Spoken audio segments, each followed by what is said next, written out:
আওয়ামী লীগের যাবতীয় কার্যক্রম নিষিদ্ধ করার সিদ্ধান্ত গ্রহণ করা হয়েছে। আজ শনিবার 10 মে 2025 তারিখে উপদেষ্টা পরিষদের এক বিশেষ সভা অনুষ্ঠিত হয়। সভায় আন্তর্জাতিক অপরাধ ট্রাইব্যুনাল আইনের সংশোধনী অনুমোদিত হয়েছে। সংশোধনী অনুযায়ী আন্তর্জাতিক অপরাধ ট্রাইব্যুনাল কোনো রাজনৈতিক দল, তার অঙ্গ সংগঠন বা সমর্থক গোষ্ঠীকে শাস্তি দিতে পারবে।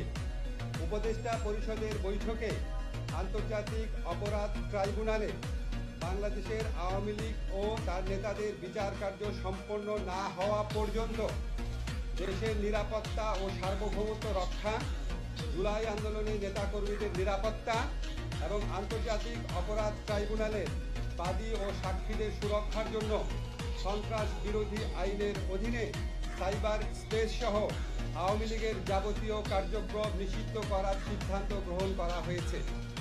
এ বিষয়ে প্রয়োজনীয় পরিপত্র পরবর্তী কর্মদিবসে জারি করা হবে।